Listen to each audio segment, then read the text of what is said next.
الوعدة. التوصية الثانية الذي سيلقيها من أخينا Tuan Guru Muhammad Dimyati BSc. Fal waktu mufayyadun iyyahu.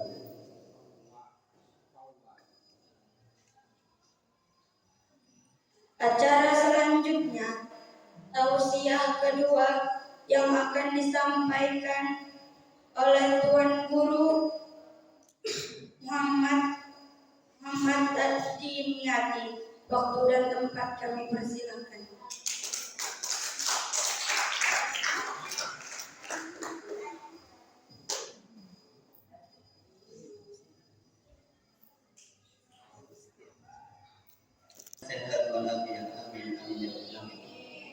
Kemudian yang kami hormati Kepala SMP Yadaro dan juga Kepala Madrasah Ibtidaiyah Yadaro serta bapak-bapak dan ibu guru SMP sekalian dan putra-putri siswa-siswi SMP Yadaro yang kami cintai. Bismillahirrahmanirrahim. Assalamualaikum warahmatullahi wabarakatuh.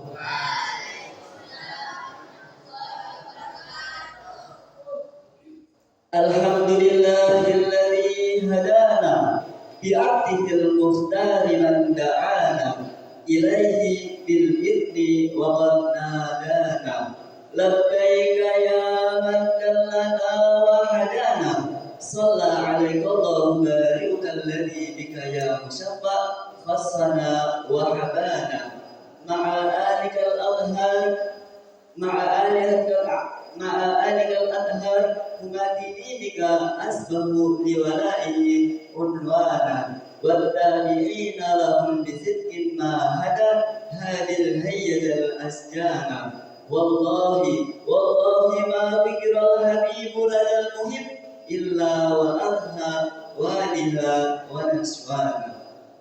Hadirin hadirat semuanya, yang pertama dan yang paling utama, marilah kita panjatkan puja dan puji syukur kita kehadiran Allah Subhanahu wa Ta'ala yang telah mengutus kepada kita seseorang yang sangat mulia, yang tinggi derajatnya, yaitu Rasulullah Sallallahu Alaihi Wasallam, yang mana karenanya kita semua bisa merasakan nikmatnya dan bisa merasakan lezatnya sebuah Islam, iman, dan ihsan. Alhamdulillah. Kemudian salawat dan salam tak lupa pula kita curahkan kepada baginda Nabi Abu kita, Nabi Muhammad Sallallahu Alaihi Wasallam, yang mana karena beliaulah kita semua bisa merasakan nikmat Islam dan iman serta ihsan. Alhamdulillah. Dan juga salawat serta salam juga tak lupa kita curahkan kepada keluarganya serta sahabatnya dan seluruh orang-orang yang mengikuti tentang langkahnya. Hadirin hadirat yang dimuliakan oleh Allah Subhanahu wa Ta'ala, Sayyidil Habib Abi Bakar Al-Adli rahimallahu ta'ala berkata dalam syairnya yang berbunyi, Minnallahi alaina abada yaum miladin Nabi Ahmad, yang artinya apa? Yang artinya hari kelahiran Nabi Ahmad adalah karunia dan anugerah terbesar dari Allah Subhanahu wa Ta'ala untuk kita semua, yang mana anugerah dan karunia tersebut tidak akan pernah terputus, dalam artian akan abadi untuk selama-lamanya. Sayyidil Habib mengatakan di dalam syairnya tersebut dengan sebutan Nabi Ahmad. Siapakah Nabi Ahmad?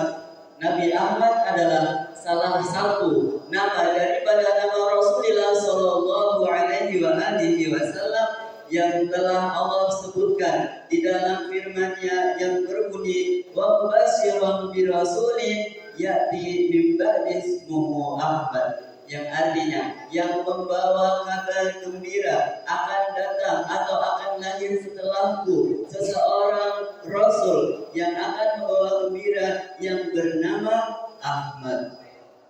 Firman Allah tersebut juga merupakan perkataan Nabi Isa alaihi salam kepada umatnya, yang mana perkataan tersebut juga telah tercatat di dalam kitabnya, yaitu kitab Taurat, bahwasanya Nabi Isa menjelaskan kepada umatnya akan datanglah seseorang utusan Allah yang bernama Ahmad yang akan membawa kabar gembira.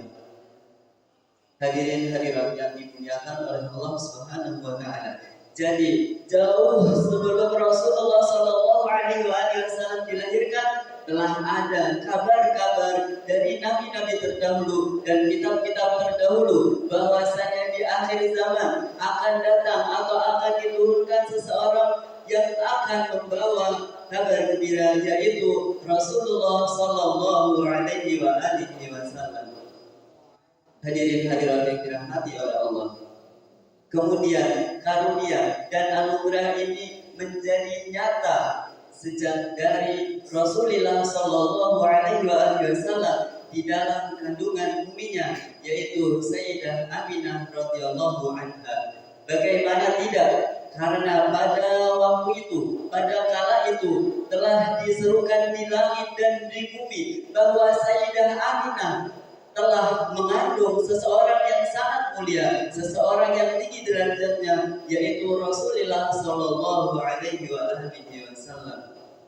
Dan pada masa itu, yang mana Jazirah Arab telah lamanya gersang atau panas, kemudian datanglah angin sepoi-sepoi basah, seakan-akan bumi diselimuti oleh sutra yang tebal yang terbuat dari pohon-pohon, sehingga buah-buahan yang tadinya mentah mereka menjadi masak atau matang sehingga siap untuk dipetik. Bahkan pohon-pohonnya mendatangi orang-orang yang akan memetiknya.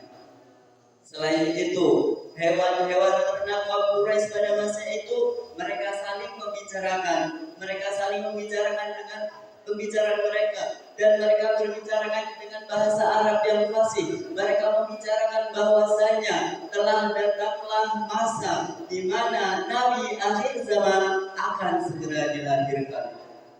Selain itu juga hewan-hewan buas yang ada di sekitar Jazirah Arab, mulai dari barat hingga timurnya, dan yang ada di dalam laut serta yang ada di daratnya, mereka semua saling bertemu, saling bersilaturahmi, dan mereka semua merasakan kegembiraan akan dilahirkannya Rasulullah Shallallahu Alaihi Wasallam. Jadi begitulah ketika Rasulullah di dalam kandungan, alam, semua alam mulai dari tumbuhan dan binatang-binatang semuanya merasakan kegembiraan yang sangat gembira bahwasanya Rasulullah akan segera dilahirkan.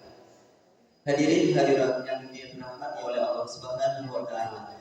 Kemudian rahmat dan anugerah ini benar-benar menjadi nyata, yaitu hari ketika dilahirkannya Rasulullah Shallallahu Alaihi Wasallam, sehingga cahayanya sempurna di alam nyata, cahayanya melampaui segenap cahaya, dan karena sinarnya pagi dan karena sinarnya malam yang gelap gulita menjadi terang benderang seperti siang. Begitulah di mana hari Rasulullah Shallallahu Alaihi Wasallam dilahirkan.